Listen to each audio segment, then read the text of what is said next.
Hola, muy buenas tardes. Yo soy Rodríguez Moreno Irma, estudiante del Instituto Tecnológico de Tijuana en la carrera de Ingeniería Industrial. Este video es para la materia de Estadística Inferencial 1 de la unidad 1 impartida por el profesor Juan Morales. Vamos a empezar con el capítulo 1, que es la introducción a la estadística. Vamos a empezar con unos datos que son como primordiales para la materia. Vamos a empezar con datos, que son el conjunto de información recolectada, como mediciones, géneros, respuestas de encuestas. Después, estadística, que estadística es la ciencia que se encarga de planear estudios y experimentos, obtener datos y luego organizar, resumir, presentar, analizar e interpretar la información para extraer conclusiones basadas en los datos. Después tenemos lo que es población, que población es el conjunto completo de todos los elementos, ya sea puntuaciones, personas, mediciones, etc., que se someten a estudio. El conjunto es completo porque incluye a todos los sujetos que se estudiarán. Después tenemos lo que es censo, que es el conjunto de datos de cada uno de los miembros de la población. Después muestra, que es un subconjunto de miembros seleccionados de una población. Tenemos el 1.2, que es el pensamiento estadístico. Describiremos el pensamiento estadístico en términos de la capacidad para observar el panorama, para tomar en cuenta los factores relevantes como el contexto, la fuente de los datos y el método de muestreo, y también para obtener conclusiones e identificar implicaciones prácticas. El pensamiento estadístico incluye el pensamiento crítico y la capacidad de interpretar los resultados. Vamos a empezar con el ejercicio número 1, que es muestra de respuesta voluntaria. ¿Qué es una muestra de respuesta voluntaria? Bueno, pues tenemos aquí que una muestra de respuesta voluntaria es una muestra donde los propios sujetos deciden si participan o no en el estudio. En el ejercicio 4, que es contexto de los datos, tenemos: usted reunió una muestra grande de valores. ¿Por qué es importante entender el contexto de los datos? Bueno, pues es importante conocer el contexto de los datos para saber qué representan los valores, de dónde provienen y por qué se recabaron. En el ejercicio 11, Suprema Corte, todos los magistrados de la Suprema Corte de Estados Unidos tienen la misma fecha de cumpleaños.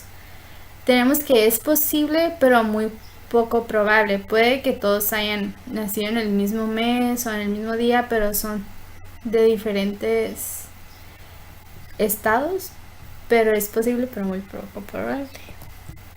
En el ejercicio 28, accidentes de vehículos todoterreno, dice: la Associated Press publicó un artículo con el título "Accidentes de vehículos todoterreno causaron la muerte de 704 personas en el 2004. El artículo señalaba que se trataba de un nuevo récord y lo comparó con las 617 muertes del año anterior. También se incluyeron otros datos sobre la frecuencia de lesiones. ¿Qué valor importante no se incluyó y por qué es importante? Bueno, pues no se incluyó el sexo de las personas y se necesita saber para considerar quiénes son menos o más responsables al momento de conducir. Vamos a pasar con el 1.3, que es tipos de datos. Un objetivo de la estadística es realizar inferencias o generalizaciones acerca de una población. Además de los términos población y muestra que se definieron al principio de este capítulo, necesitamos conocer el significado de los conceptos parámetro y estadístico. Estos nuevos términos se utilizan para distinguir entre las clases en que contamos con los datos de una población completa y los casos en que solo contamos con los datos de una muestra. Tenemos lo que es parámetro, que el parámetro es una medición numérica que describe algunas características de una población. Y el estadístico es una medición numérica que describe algunas características de una muestra. Entonces podemos ver que el parámetro describe las características de una población y el estadístico describe las características de una muestra. En el ejercicio 2, datos cuantitativos y categóricos. Dice: ¿cuál es la diferencia entre los datos cuantitativos y los datos categóricos? Bueno, los datos cuantitativos o numéricos consisten en números que representan conteos o mediciones, y los datos categóricos o cualitativos de atributo consisten en nombres o etiquetas que no son números y que por lo tanto no representan conteos ni mediciones.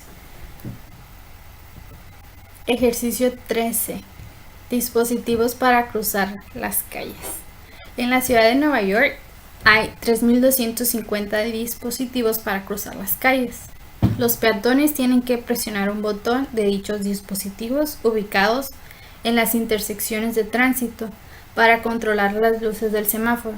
Se descubrió que 2.500 de dichos dispositivos no funcionaban, según datos del artículo For Exercise in New York Futility Pitch Bottom de Michael Luo, New York Times. Bueno, pues estos datos son datos discretos. En el ejercicio 24 tenemos temperaturas reales en grados Fahrenheit, como aparecen en el conjunto de datos 11 del apéndice B. Estos son los conjuntos de datos. Tenemos fechas, tenemos la temperatura real máxima, la real mínima, los pronósticos un día máxima, los pronósticos un día mínima, 3 días máxima, 3 días mínima, 5 días máxima, 5 días mínima, y tenemos la lluvia. Y pues ese tipo de medición es nivel de medición intervalo. En el ejercicio 35 tenemos escala para calificar los alimentos. Dice, un grupo de estudiantes elabora una escala para calificar la calidad de los alimentos en la cafetería, donde 0 representa neutral, ni buena ni mala. A los alimentos de mala calidad se les asignan números negativos y a los alimentos de buena calidad se les otorgan números positivos. La magnitud del número corresponde al grado de buena o mala calidad. Los primeros 3 alimentos se califican como 2, 4 y -5. ¿Cuál es el nivel de medición de este tipo de calificaciones? Explique su respuesta. Bueno, tenemos aquí la respuesta, que es ordinal o de intervalo, que son respuestas razonables, aunque ordinal es un poco más lógico debido a que es probable que las diferencias entre valores no tengan un significado. Por ejemplo, es probable que la diferencia entre un alimento con calificación de 1 y uno con calificación de 2 no sea igual a la diferencia entre un alimento con calificación de 9 y uno con calificación de 10. Ahora pasamos al 1.4, que es el pensamiento crítico. El objetivo de esta sección consiste en mejorar nuestras habilidades de interpretar la información basada en datos. En lugar de utilizar fórmulas y procedimientos de manera irreflexible, debemos pensar de forma cuidadosa en el contexto de los datos, la fuente de donde se obtuvieron, el método utilizado para recolectarlos, las conclusiones obtenidas y las implicaciones prácticas. En el ejercicio 3, correlación y causalidad. Con el uso de datos del FBI y de la Oficina de Alcohol, Tabaco y Armas de Fuego, métodos estadísticos demostraron que para los diferentes estados de Estados Unidos existe una correlación o asociación entre el número de armas automáticas registradas y la tasa de homicidios. Podemos concluir que un incremento en el número de armas automáticas registradas causa un aumento de la tasa de homicidios. ¿Podríamos reducir la tasa de homicidios disminuyendo el número de armas automáticas registradas? Bueno, tenemos que no, porque una correlación entre dos variables no implica que una sea causa de la otra. No en reducción en el número de armas automáticas registradas no necesariamente dará como resultado una menor tasa de homicidios. Tenemos el ejercicio 11, que es acerca del chocolate. El chocolate es un alimento saludable. Bueno, aquí tenemos que el New York Times publicó un artículo que incluía la siguiente afirmación. Por fin, el chocolate ocupa el lugar que merece en la pirámide alimenticia, junto a sus vecinos de la clase alta, el vino tinto, las frutas, los vegetales y el té verde. Varios estudios reportados en el Journal of Nutrition revelaron que después de comer chocolates, los sujetos a prueba incrementaron los niveles de antioxidantes en su sangre. El chocolate contiene flavonoides, antioxidantes asociados con la disminución del riesgo de enfermedades cardíacas y accidentes vasculares cerebrales.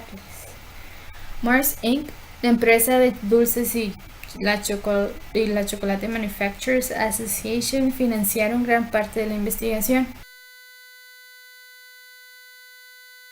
Y la respuesta al ejercicio 11 es que como el estudio fue financiado por un fabricante de dulces y por la Chocolate Manufacturers Association, existe la posibilidad real de que los investigadores estuvieran motivados hasta cierto punto en obtener resultados que favorezcan al consumo de chocolates. Por lo tanto, no existen datos de la población que fue muestra. Tenemos el ejercicio 23, porcentajes en una encuesta Gallup. En el inciso A tenemos que en una encuesta de Gallup aplicada a 734 usuarios de Internet, el 49% reveló que de manera frecuente u ocasional realiza compras en línea. ¿Cuál es el número real de usuarios de Internet que afirmaron que compran en línea de manera frecuente u ocasional? Bueno, tenemos que los 734 usuarios forman el 100%. Entonces nos está pidiendo el 49% que reveló de una manera que frecuente realiza compras en línea. Entonces vamos a aplicar lo que es la regla de 3 aquí. Multiplicamos 49 por 734 que nos da 35.966. Lo dividimos entre 100 y tenemos 359.66 que se redondea a 360. Entonces el 49% de esos usuarios de la muestra equivale a los 360 usuarios. En el inciso B, de los 734 usuarios de Internet encuestados por Gallup, 323 dijeron que de manera frecuente u ocasional realizan planes de viaje consultando información en línea. ¿Cuál es el porcentaje de personas que afirmaron que de manera frecuente u ocasional realizan planes de viaje consultando información en línea? Bueno, aquí tenemos los 734 usuarios, que es el 100%, y ahora nos da los 323, el número de usuarios. Si queremos saber el porcentaje, lo mismo, vamos a multiplicar 323 por 100, que nos da 32.300, lo dividimos en 734 y nos da el 44%. Entonces los 323 usuarios equivalen al 44%. Tenemos el ejercicio 30. Dice que está mal en este asunto. El periódico Newport Chronicle realizó una encuesta pidiendo a los lectores que llamaran y respondieran a esta pregunta: ¿apoya usted el desarrollo de armas atómicas que podrían matar a millones de personas inocentes? Se reportó que 20 lectores respondieron y que el 87% dijo que no, mientras que el 13% respondió que sí. Identifique 4 fallas de esta encuesta. Bueno, pues las fallas que pude observar en esta encuesta es que no se podría tener 87%, ya que eso nos da como resultado 17.14 personas. Más bien sería el 85%, dando como resultado 17 personas, un número exacto, sobrando 15%, o sea, siendo igual a más o menos 3 personas. La cantidad total de quienes respondieron la pregunta también es otro dato que no tenemos. Y están preguntando o respondiendo la pregunta, y que el periódico ya realizó la encuesta, porque dice que en pasado que ya realizó. Entonces pasamos con el siguiente tema, que es 1.5, recolección de datos muestrales. Si los datos muestrales no se reúnen de forma adecuada, resultarán tan inútiles que ningún grado de tortura estadística podrá salvarlos. Los métodos estadísticos se rigen por los datos recabados. Por lo regular obtenemos datos de 2 fuentes distintas: los estudios observacionales y los experimentos. En un estudio observacional vemos y medimos características específicas, pero no intentamos modificar a los sujetos que estamos estudiando. Y en un experimento aplicamos algunos tratamientos y luego procedemos a observar sus efectos sobre los sujetos. Pasamos al ejercicio 3, que es una muestra de conveniencia aleatoria simple. Tenemos que un alumno del autor elaboró una lista de sus amigos adultos y después encuestó a una muestra aleatoria simple de tales sujetos. Aunque se trata de una muestra aleatoria simple, es probable que los resultados sean representativos de la población general de adultos estadounidenses. ¿Por qué? La respuesta es no. Es poco probable que la muestra de conveniencia de amigos sea representativa de la población adulta. No importa cómo se obtenga la muestra de dichos amigos, lo más probable es que la muestra represente únicamente a la población de amigos y no como tal a la población en general. En el ejercicio número 8 tenemos la prueba de la equinacia. Un estudio sobre la eficacia de la equinacia incluyó 707 casos de infecciones del tracto respiratorio superior. Se administró equinacia a 337 niños infectados, en tanto que 370 niños infectados recibieron placebos. Según datos de eficacia en safety of echinacea in treating upper respiratory tract infections in children, de Taylor et al. Journal of the American Medical Association, volumen 290, número 21. Bueno, entonces tenemos que este estudio es observacional. El ejercicio 19, estudio de planes de salud. Se eligieron al azar 6 planes de salud y se encuestó a todos los miembros para conocer su nivel de satisfacción con base en un proyecto patrocinado por la Corporation Research and Development, RAND, y el Center for Health Care Policy and Evaluation. La respuesta es que este estudio se realizó por conglomerados. En el ejercicio 34 tenemos el diseño muestral, que en el artículo Cardiovascular Effects of Intravenous Tridoterone in Patients Undergoing Coronary Artery Bypass Graft Surgery, Journal of the American Medical Association, volumen 2075, number 9, los autores explican que los pacientes fueron asignados a uno de 3 grupos. Un grupo tratado con triiodotironina, un grupo tratado con píldora de sal normal y dopamina, y el tercero es un grupo de placebo al que se le administró una píldora de sal normal. Los autores resumen el diseño muestral como un experimento prospectivo aleatorio, doble ciego y controlado por placebo. Describe el significado de cada uno de estos términos en el contexto de dicho estudio. Bueno, tenemos que por experimento prospectivo se refiere a que los científicos ya sabrán los resultados que obtendrán por la sugerencia que le brindaron a sus pacientes. Por doble ciego tenemos por doble ciego, aleatorio y controlado.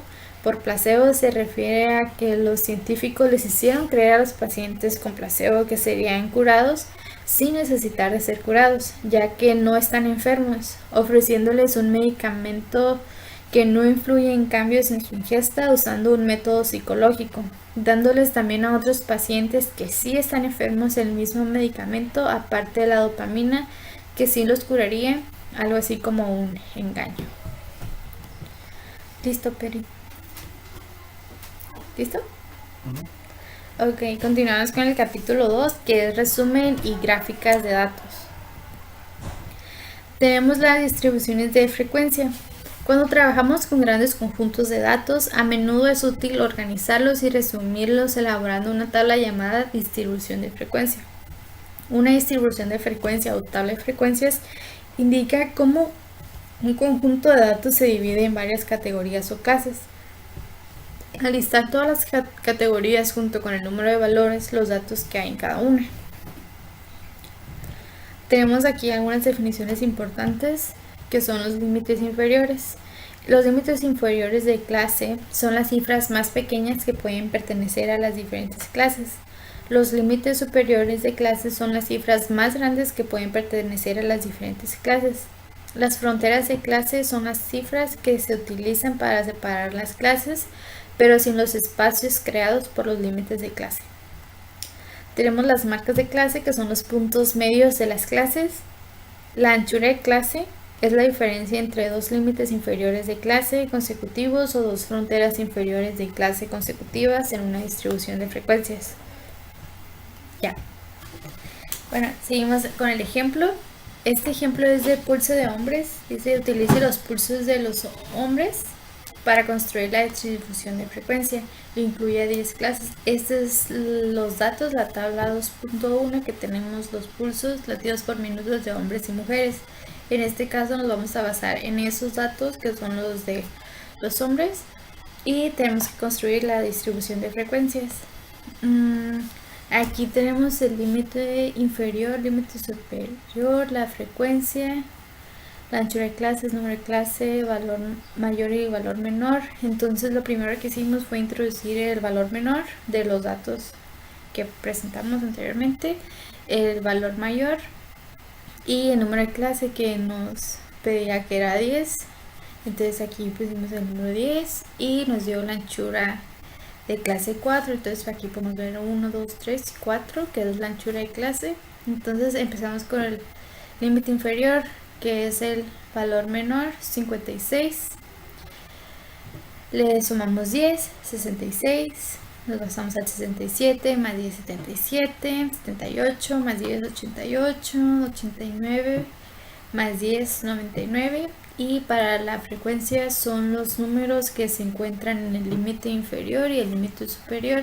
Entonces en la tabla de datos, en esta tabla de datos, los números dentro de 56 y 66 fueron 20, que es la frecuencia. Del 67 al 77 fueron 11, que esa vendría siendo la frecuencia. Del 78 y el 88 fueron 7, la frecuencia. Y del 89 al 99 tenemos 1. Entonces esta vendría siendo la tabla de distribución de frecuencias de los pulsos de los hombres. Entonces acá tenemos otro ejemplo: radiación en dientes de leche. Aquí está. A continuación se presenta una lista con las cantidades de estroncio 90 que hay en una muestra aleatoria simple de dientes de leche. La muestra se obtuvo de los residentes de Pensilvania nacidos después de 1979 con una base en datos de Unexpected Rise in Strontium 90 in US deciduous teeth in the 1990s, de Mangano et al., Science of the Total Environment. Entonces construyeron una distribución de frecuencia con 8 clases. Aquí tenemos los datos de la radiación de leches. Y aquí tenemos el valor menor, que en este caso vendría siendo 114, el valor mayor 188. Nos pide la distribución de frecuencias con 8 clases, entonces número de clase 8 y nos da una anchura de clase de 9.25, que se queda en 9. Y aquí tenemos 1, 2, 3, 4, 5, 6, 7, 8, 9, las 9 anchuras de clases. Y pues igual lo mismo, comenzamos con el límite inferior, el valor mínimo, 114 en este caso.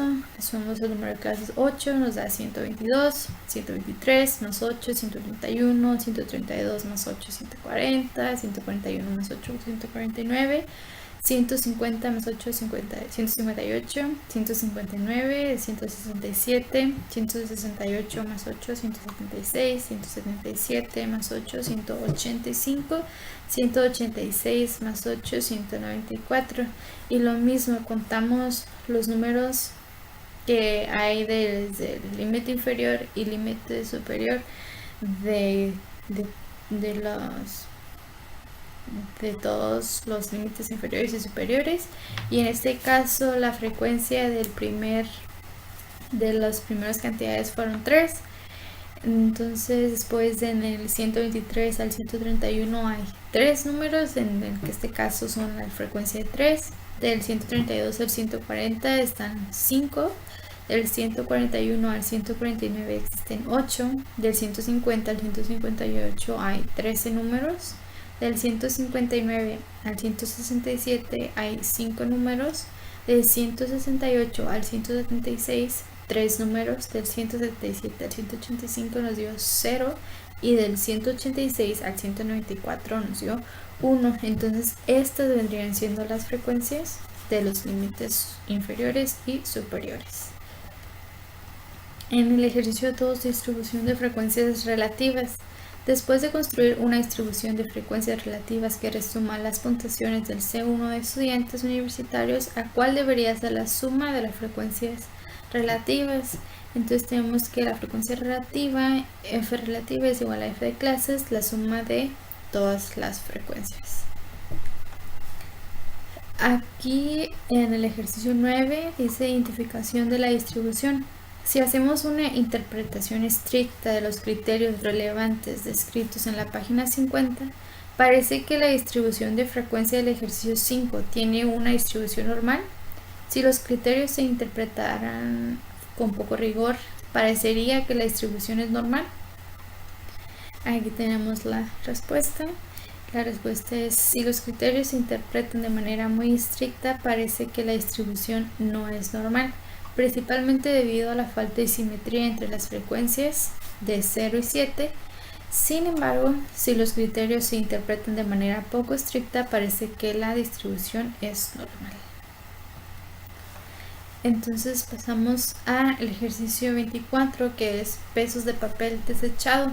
Como parte del proyecto Garbage de la Universidad de Arizona, se analizó la basura desechada en 62 hogares. Remítase a los 62 pesos de papel desechado en el conjunto de datos 22 del apéndice B y construya una distribución de frecuencias. Inicie con un límite inferior de clase de 1.00 libras y utilice una anchura de clase de 4.00 libras. Parece que los pesos del papel desechado tienen una distribución normal. Compare los pesos del papel desechado con los pesos del metal desechado, consultando la distribución de frecuencia del ejercicio 7. Bueno, entonces aquí tenemos los datos. Nosotros nos vamos a basar en estos datos, que son los datos del papel. Aquí tenemos más datos del papel, pesos de basura una semana. Aquí está el conjunto de datos 22. Y prácticamente hicimos lo mismo. Aquí en el ejercicio nos pedía del valor con límite inferior de clase de 1 y la anchura de 4. Entonces comenzamos con el valor de 1 y el valor mayor de toda esta lista de papel fue 20.58. Nos pedía la anchura de clase de 4, entonces el número de clase fueron 5 y la anchura de clase nos pedía 4, pero nos arrojó 3.916, que se puede redondear a 4. Entonces empezamos con el límite inferior, que vendría siendo 1. Número de clase le sumamos 1 más 5, 6, luego 7 más 5, 12, 13 más 5, 18, 19 más 5, 24. Y entonces ya lo que hicimos después para sacar la frecuencia entre el límite inferior y el límite superior fue contar los números que hay entre el límite inferior y el límite superior. Entonces del 1 al 6 en esas tablas hubo 20 números, que es la frecuencia de estos límites. Del límite 7 al 12 hubo 31, que es la frecuencia del límite inferior 7, número superior 12, 31. Después, entre el límite inferior 13 y el límite superior 18 se encontraron 9, la frecuencia, y entre el 19 y el 24 se encontraron 2, que es la frecuencia de estos dos límites. En el ejercicio 32, número de clases. Para la construcción de una distribución de frecuencias, los lineamientos de Sturge sugieren que el número ideal de clases puede aproximarse usando 1 más logaritmo de n entre logaritmo 2, donde n es el número de valores de datos. Utilice este lineamiento para completar la tabla que aparece al margen. Entonces esta es la tabla del ejercicio 32. Nos vienen los números de valores de los datos y número ideal de clases. Entonces viene del 16 al 22, dice que el número ideal de clases son 6. Entonces aquí le sumamos 1. Entonces del 23 entre la diferencia al 45 nos da el 6. Entonces los números de clase lo que hicimos fue el 5, 6, 7, 8, 9, 10, 11 y 12. Usando esto, pues del 23 al 45 nos da 6, del 46 al 90, 7 número de clases, del 91 al 180 nos da 8 número de clases, del 181 al 360 nos da 9 número de clases, 361 al 720 nos da 10 número de clase, del 721 al 1440 nos da un número de clase 11 y de 1441 a 2880 nos da un número de clase 12. Entonces ya pasando a los histogramas, vamos a comenzar este tema con una definición. Un histograma es una gráfica con barras de la misma anchura, dibujadas una junto a la otra, sin espacios entre sí.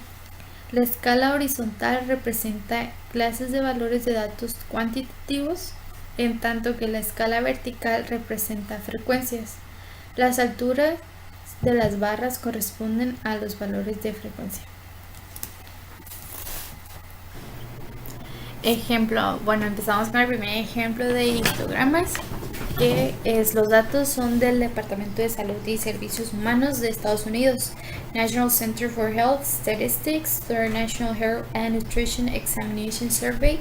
Dice que la edad está dada en años, EST para estatura, en pulgadas, PE es peso en libras, CINT es circunferencia de la cintura en centímetros, pulso es frecuencia del pulso en latidos por minuto, SIST es presión sanguínea sistólica en mmHg, 10 es presión sanguínea diastólica, COL es colesterol, NMG y MC es índice de masa corporal, MUS es longitud del muslo en centímetros, codo es anchura del codo en centímetros, MUN es la anchura de la muñeca en centímetros y BRA es circunferencia del brazo en centímetros.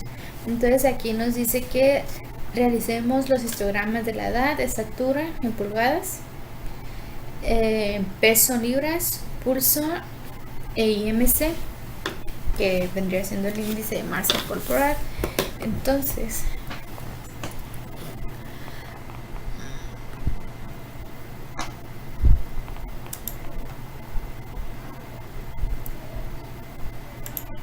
abrimos Minitab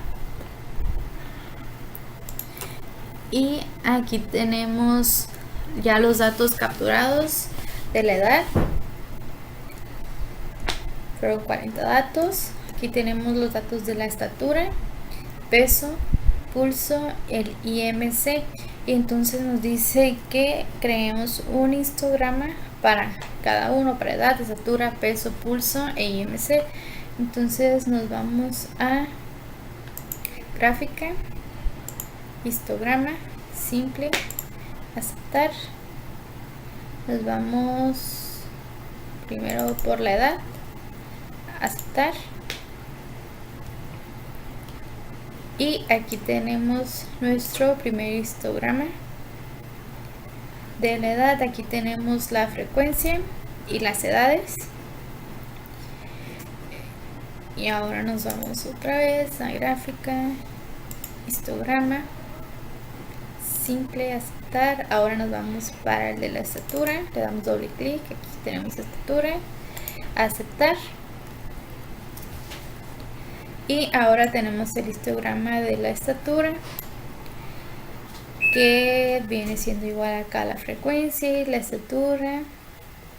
Aquí está. Entonces ahora vamos otra vez a gráfica, histograma, simple, aceptar. Nos vamos ahora con el histograma del peso, doble clic, aquí tenemos peso, aceptar.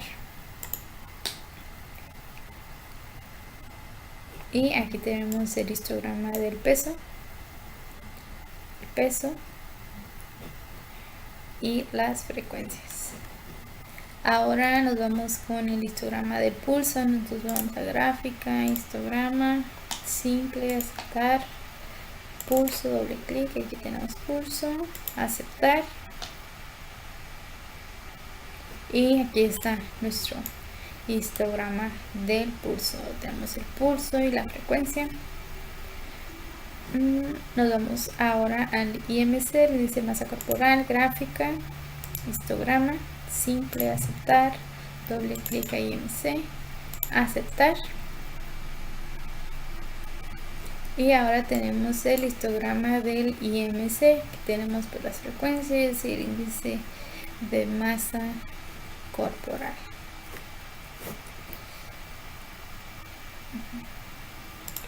Entonces regresamos, entonces ya solucionamos el ejemplo, ya realizamos los histogramas de la edad, estatura, peso, pulso e índice de masa corporal.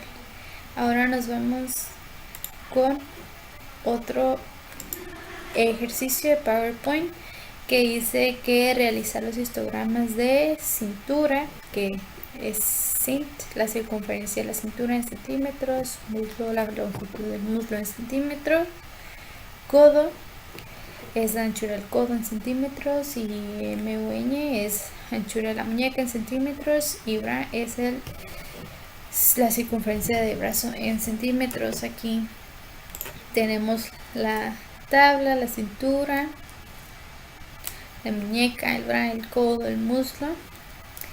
Esos son los datos, y entonces ya nos vamos a Minitab y aquí ya capturamos los datos de la cintura, del muslo, del codo, muñeca, el brazo. De igual manera son 40 datos y nos pide que realicemos el histograma de cada uno de estos. Vamos a hacer prácticamente lo mismo. Nos vamos a gráfica, histograma, simple, aceptar, doble clic en cintura para que sea el primer histograma, aceptar. Y aquí tenemos nuestro primer histograma de lo que es la cintura, la frecuencia y cintura. Vamos a crear otro histograma que es gráfica, histograma, simple, aceptar. Nos vamos ahora con el del muslo, doble clic, aceptar. Y ahora aquí tenemos nuestro histograma del muslo y las frecuencias. Y pues lo mismo vamos a hacer con el codo, muñeca y brazo. Entonces gráfica, histograma, simple, aceptar, codo, doble clic, aceptar. Y aquí tenemos el histograma del codo en los centímetros y las frecuencias. Y ahora nos vamos con el de la muñeca, que es gráfica, histograma, simple, aceptar, doble clic en muñeca y aceptar. Ahora aquí tenemos el histograma de la muñeca. Ya tenemos los histogramas de la cintura, muslo, codo, muñeca, y nos falta el brazo. Nos vamos a gráfica, histograma, simple, aceptar, doble clic en brazo y aceptar.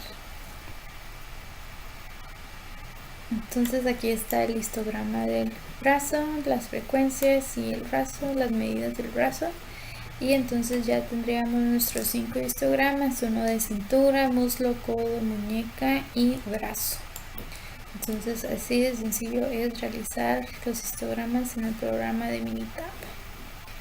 Entonces regresamos a la presentación. Ya realizamos este ejercicio. Nos vamos con el siguiente, que es ejercicio 3, conjunto pequeño de datos.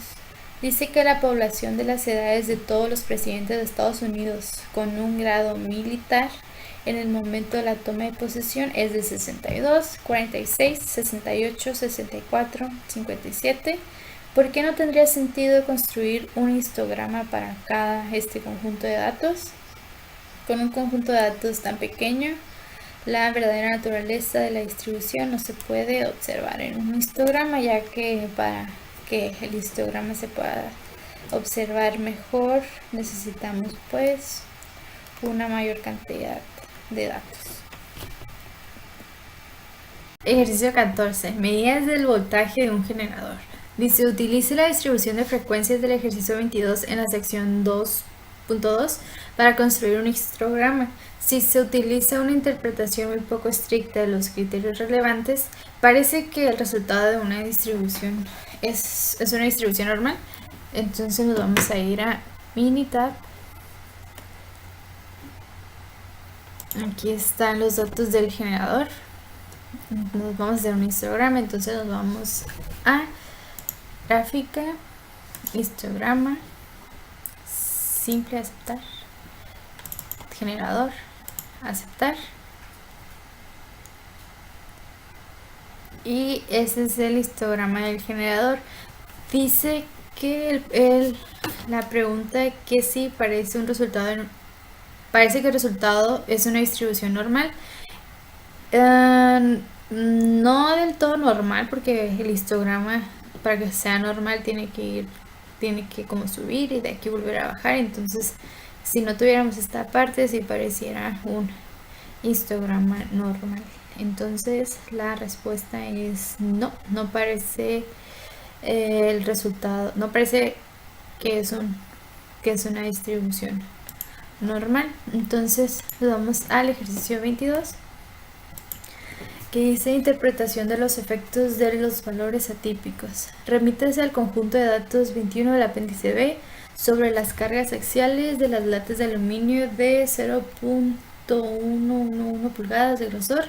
La carga de 504 libras es un valor atípico porque se encuentra muy alejado de los demás valores. Construya un histograma que incluye el valor de 504 libras y luego construya otro histograma sin ese valor. En ambos casos inicie la primera clase en 200 libras y utilice una anchura de clase de 20 libras. Plantee una generación sobre el efecto que tendría un valor atípico en un histograma. Entonces pues lo que se puede observar en los histogramas es cómo se afecta la distribución de casi ser una distribución normal. Cuando se mete carga deja de hacerlo.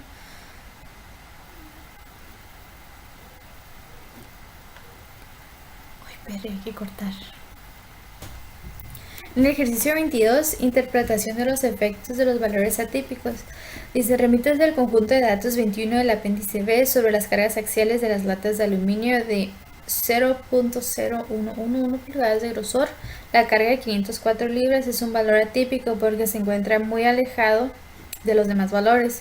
Construye un histograma que incluya el valor de 504 libras y luego construya otro histograma sin este valor.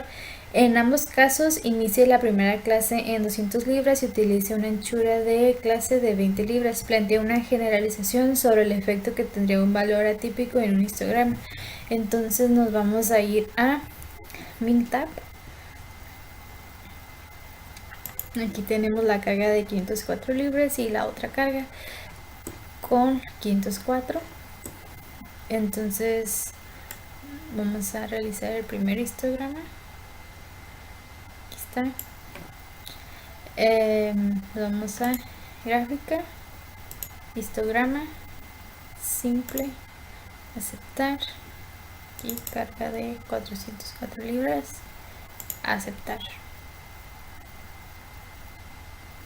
Y aquí está nuestro primer histograma. Entonces nos vamos a la otra sin la carga, que vendría siendo este.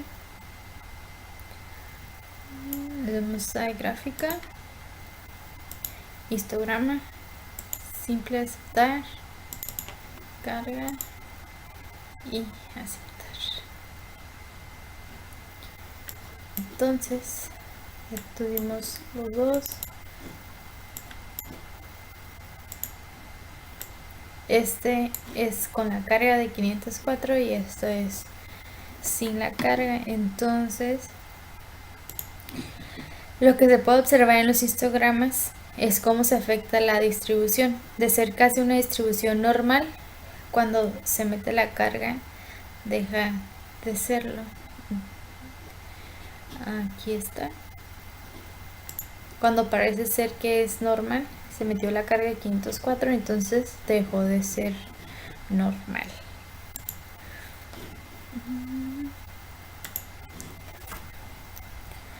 Entonces pasamos al 2.4, que son gráficas estadísticas. El principal objetivo es identificar una gráfica adecuada para representar un conjunto de datos que revele de manera clara algunas características importantes. Tenemos unos ejemplos de gráficas estadísticas como ojivas, polígono de frecuencias, gráfica de puntos, gráfica de tallo y hojas, gráfica de barras, gráfica de Pareto, gráficas circulares, diagramas de dispersión, entre muchas otras. En el ejercicio 2, diagrama de dispersión, dice el ejemplo 9 incluye un diagrama de dispersión de los datos de las temperaturas y los chirridos de los grillos. En general, ¿qué tipo de datos se requieren para la construcción de un diagrama de dispersión y qué revela este tipo de gráfica acerca de los datos? Son datos cuantitativos pareados con ejes horizontales Y y verticales X. Esta gráfica permite ver si hay relación entre los datos de las dos variables que estamos analizando. El ejercicio 13, gráfica de Pareto para matrícula de licenciatura. En la tabla 2.9, basados en datos del US National Center for Education Statistics, se muestra la distribución de matrículas de estudiantes de licenciatura. Construye una gráfica de Pareto con los datos de esta tabla. Entonces nos vamos a Minitab. Aquí tenemos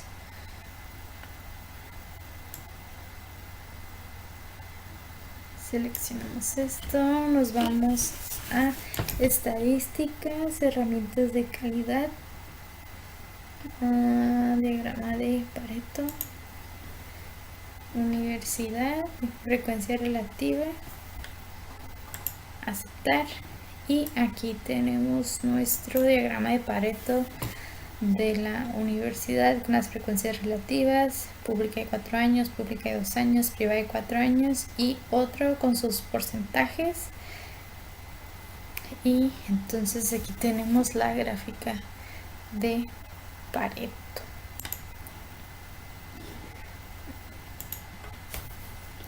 Vamos al siguiente, que es gráfica de Pareto de grupos sanguíneos. Construye una gráfica de Pareto que describa la distribución de los grupos sanguíneos del ejercicio 29 en la sección 2.2. Entonces igualmente nos vamos a pintar. Aquí está, grupos sanguíneos, A y B. Nos vamos a estadísticas, herramientas de calidad, diagramas de Pareto, grupos sanguíneos, aceptar, y aquí tenemos nuestro diagrama de Pareto de los grupos sanguíneos, la cantidad de sanguíneos, los grupos sanguíneos, los porcentajes acumulados, aquí los tenemos, y aquí tenemos nuestro diagrama de Pareto.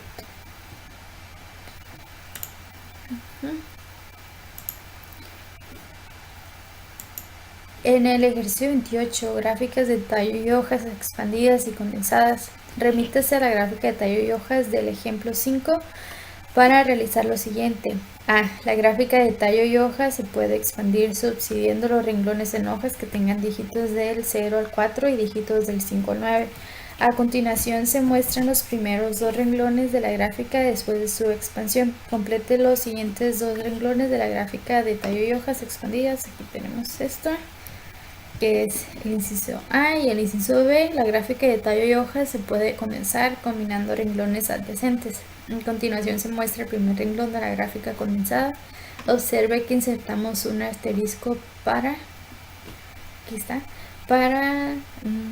separar los dígitos de las hojas asociadas con los números de cada tallo. Cada renglón de la gráfica condensada debe incluir exactamente un asterisco para que la forma de la gráfica reducida no se distorsione. Complete la gráfica de tallo y hojas condensada insertando los datos recientes. Entonces tenemos que realizar gráficas de tallo y hojas del inciso A y el inciso B. Nos vamos a mitad. Aquí ya tenemos los datos. Primero nos vamos con esta. Seleccionamos. Nos vamos a gráficas. Tayo Yoga, aceptar, y aquí tenemos nuestra gráfica de tallo y hojas. Ahora nos vamos con el inciso B, que son estas. Nos vamos a gráfica, tallo y hoja, ahora el B, aceptar, y aquí tenemos nuestra otra gráfica de tallo y hojas. Aquí tenemos la primera gráfica y aquí la segunda gráfica del inciso A y el inciso B.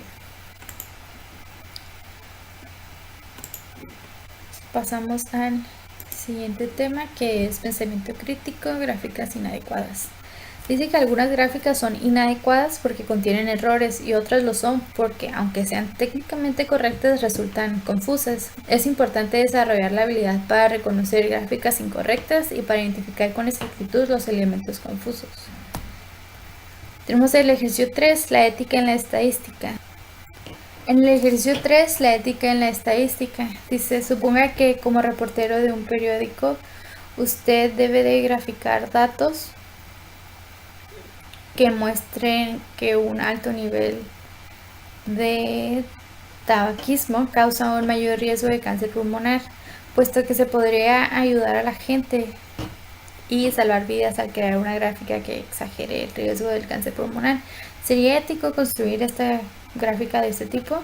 Bueno, pues la respuesta es que no sería ético, ya que las gráficas se deben de crear de manera objetiva y con datos reales. Se debe de permitir que los lectores juzguen la información por ellos mismos en vez de ser manipulados por información falsa. Entonces, pues no sería ético. Entonces, nos vamos al ejercicio 5, gráfica de pesos. Dice: según los datos de Gordon Churchill Closer, las mujeres tienen un peso promedio o una media de peso de 137 libras o 62 kilogramos. Y los hombres tienen un peso promedio o una media de peso de 172 libras o 78. En las gráficas que se muestran al margen se representan estos promedios. Las gráficas describen los datos de forma imparcial. ¿Y por qué? Bueno, la respuesta de este ejercicio es que no. Los pesos son mediciones unidimensionales y la gráfica utiliza áreas, de manera que el peso medio de los hombres parece ser mucho mayor de lo que en realidad es. Con base en los valores dados, los hombres pesan alrededor de un 25% más que las mujeres. Sin embargo, con el uso de las áreas, la gráfica indica que los hombres pesan alrededor de un 58% más que las mujeres. En el ejercicio 12, gráfica de barras de estudiantes de licenciatura.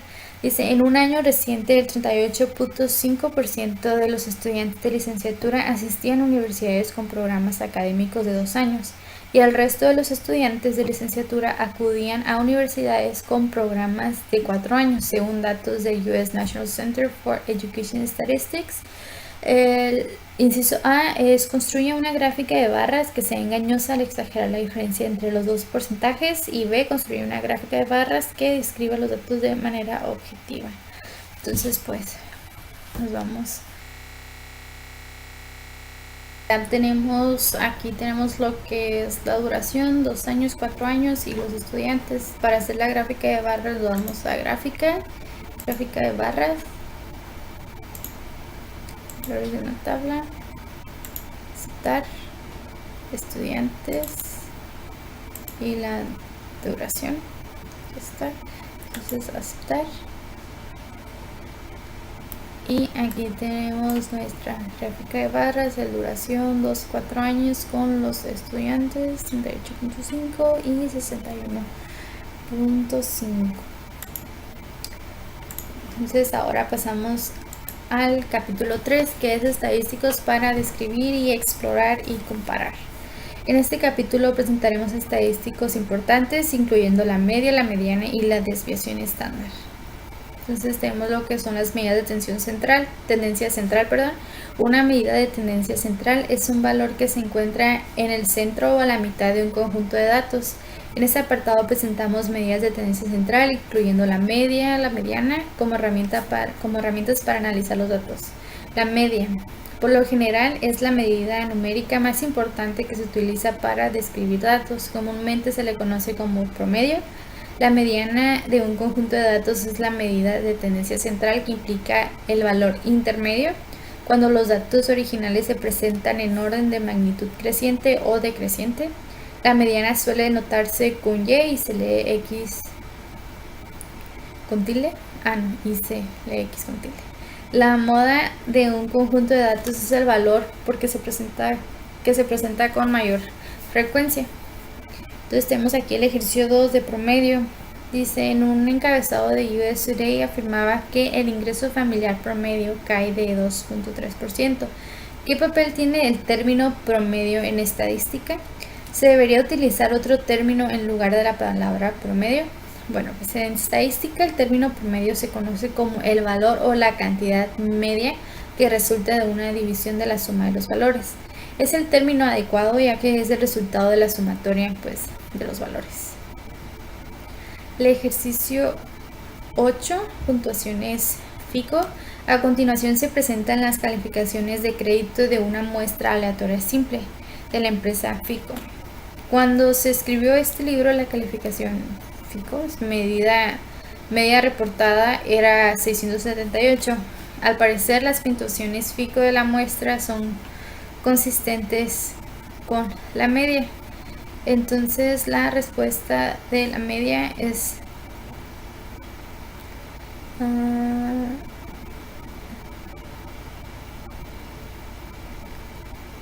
la media es de 760.9, entonces pues no es consistente.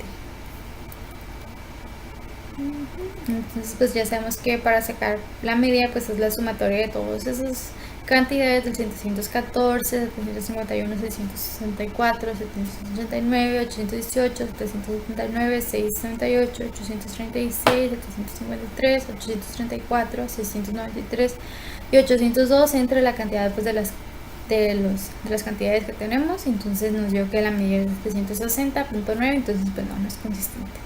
Ejercicio 16, los satélites. A continuación se lista el número de satélites en órbita, propiedad de diferentes países. Un país tiene un número excepcional de satélites. ¿Podría adivinar de qué país se trata? Basándonos en estos números. Pues sí es posible adivinar de qué país se trata, pero es muy poco probable debido a que es 1 en 195, siendo el 0.005% de la probabilidad. En el ejercicio 27, voltaje de una casa. Remítase al conjunto de datos 13 del apéndice B y compare las medidas y las medias y las medianas de los tres conjuntos diferentes de niveles de voltaje medidos. Bueno, entonces la casa tiene 123.66 volts, la mediana es 123.70 volts, el generador 124.66 volts, la mediana vendría siendo el 124.70 volts, UPS 123.69 volts, la mediana 123.70 volts. Parece que los tres grupos tienen aproximadamente el mismo voltaje. En el ejercicio 41, la mediana. Cuando los datos se resumen en una distribución de frecuencia, la mediana puede calcularse identificando primero la clase de la mediana. Luego suponemos que los valores en esta clase se distribuyen de manera uniforme y podemos interpolar. Si n es la suma de todas las frecuencias de clase y m es la suma de las frecuencias de clase que preceden la clase de la mediana se puede calcular de la siguiente forma. Tenemos el límite inferior de la clase de la mediana más la anchura de clase. Ahí tenemos n más 1 sobre 2 menos m más 1 entre la frecuencia de clase de la mediana. Entonces, si se utilice este procedimiento para calcular la mediana de la distribución de frecuencias del ejercicio 29, ¿y qué diferencias existen entre este resultado y la mediana de la lista original de datos, que es de 20? ¿Cuál valor de la mediana es mejor, el que se calculó para la tabla de frecuencias o el valor de 20? La respuesta es 20.9. El valor de 20 es mejor porque se basa en los datos originales y no incluye ninguna interpolación. Pasamos al siguiente tema, que son 3.3 medidas de variación. En el 3.3 las medidas de variación. En esta sección analizamos las características de la variación. En particular presentamos las medidas de variación, por ejemplo la desviación estándar, como herramientas para analizar los datos. La primera medida de variación es el rango de un conjunto de datos, que es la diferencia entre el valor máximo y el valor mínimo. Entonces el rango es igual al valor máximo menos el valor mínimo. Y la desviación estándar es la medida de variación que más se utiliza en la estadística. La desviación estándar de un conjunto de valores muestrales se denota con letra S y es la medida de variación de los valores con respecto a la media. Entonces, en el ejercicio 3, comparación de la variación. ¿Cuáles datos cree usted que tenga mayor variación? Los ingresos de una muestra aleatoria simple de 1000 adultos elegidos de la población general o los ingresos de una muestra aleatoria simple de 1000 profesores de estadística. ¿Y por qué? Bueno, pues los ingresos de adultos de la población general deberían tener mayor variación, ya que los profesores de estadística constituyen un grupo mucho más homogéneo que probablemente tienen ingresos mucho más similares. El ejercicio 14, los salarios de entrenadores de fútbol americano de la NCAA. A continuación se presentan los salarios anuales de una muestra aleatoria simple de entrenadores de fútbol americano de la NCAA, según datos de USA Today. ¿Qué cambios se observarían en la desviación estándar si se omitiera el salario más alto? Bueno, pues aquí tenemos los salarios y la desviación estándar sin omitir el salario más alto es de 371.575, mientras que la desviación estándar omitiendo el salario más alto es de 217.031.64. Como podemos ver, la diferencia entre las desviaciones estándar es de 154.543.36. El ejercicio 24, tiempos de espera de clientes. A continuación se presentan los tiempos de espera en minutos de clientes del Jefferson Valley Bank, donde todos los clientes se forman en una sola fila, y del Bank of Providence, donde los clientes esperan en filas individuales en 3 ventanillas diferentes. Jefferson Valley en una sola fila tenemos 6.5, 6.6, 6.7, 6.8, 7.1, 7.3, 7.4, 7.7, 7.7 y 7.7, y Providence filas individuales 4.2, 5.4, 5.8, 6.2, 6.7, 7.7, 7.7, 8.5, 9.3 y 10. Y pues dado que el tiempo promedio de ambos es el mismo, 7.15 minutos respecto al tiempo, están iguales, pero se puede observar que al tener una sola fila se tiene un tiempo más estable y no como en las filas individuales, siendo un tiempo pues un poco más variado. En el ejercicio 38, desviación media absoluta.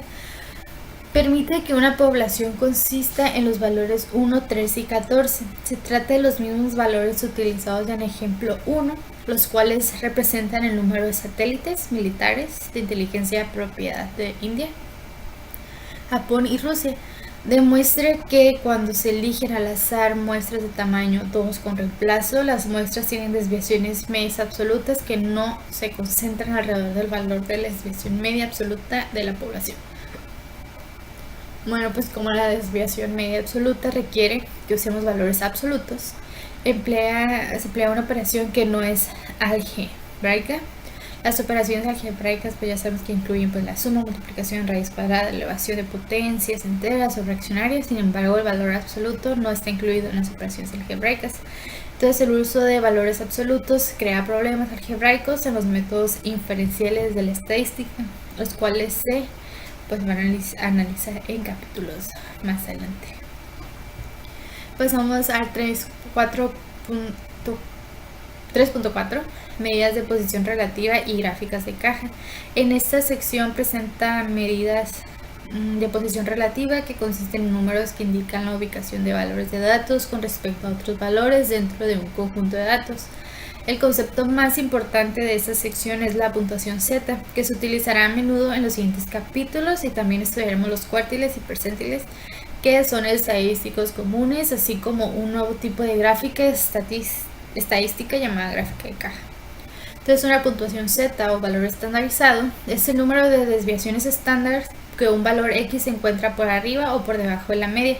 Se calcula utilizando la siguiente expresión: muestra puntuación Z es igual a X menos quintiles sobre S, o población, que es Z es igual a X y esos simbolitos. Entonces los percentiles son medidas de ubicación que se notan como P1, P2, P3 hasta P99, las cuales dividen un conjunto de datos en 100 grupos con aproximadamente 1% de valores en cada grupo. Los cuartiles son medidas de ubicación que se notan por Q1, Q2, Q3 y dividen un conjunto de datos ordenados en 4 partes iguales con aproximadamente el 25% de los valores en cada grupo. Entonces, una gráfica de caja o diagrama de caja y bigotes es una gráfica de un conjunto de datos consistente en una línea que se extiende desde el valor mínimo hasta el valor máximo, y una caja con líneas trazadas en el primer cuartil Q1 y Q2, la mediana en el tercer cuartil Q3. Ejercicio 3, gráficas de cajas. A continuación se presenta una gráfica de cajas generada por Stardust de las duraciones en horas de vuelos de naves espaciales de la NASA, que nos indican los valores de 0, 166, 215, 269 y 423. Entonces la respuesta es 0 horas, es la duración del vuelo más corto. El primer cuartil, Q1, es 166 horas. El segundo cuartil, Q2, o la mediana, es de 215 horas. El tercer cuartil, Q3, es de 269 horas. Y el máximo es de 423. Entonces el 0 pues nos indica la duración del vuelo más corto. El 423, el máximo de horas. El 215 nos indica la mediana. Este es el tercer cuartil y este el primer cuartil.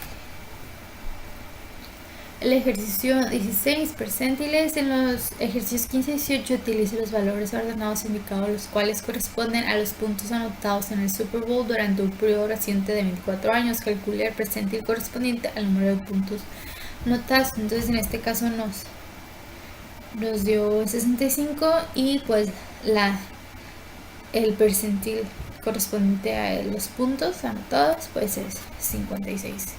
En el ejercicio 25 utilice la misma lista de los valores, de los 24 valores, estos ordenados que se utilizaron para los ejercicios 15 y 18, y calcula el percentil o cuartil indicado del percentil.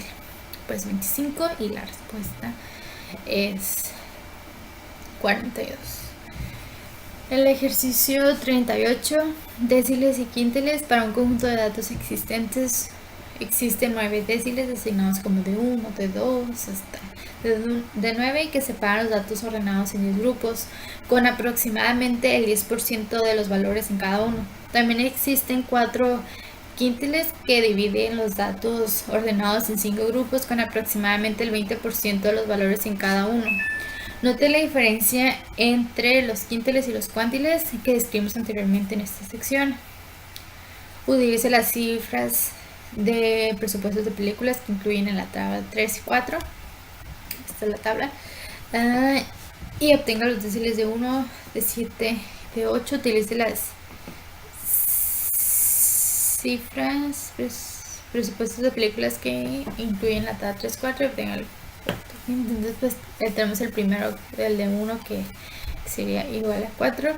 Y entonces ya ahora pasamos a lo que es el proyecto nuevo, que son las herramientas estadísticas aplicadas en la vida diaria. Entonces las aplicaciones de las estadísticas en la vida diaria se reflejan en decisiones que no nos damos cuenta, como al tomar el transporte público fuera de las horas picos, o no acudir al supermercado en los días de cobro de salario.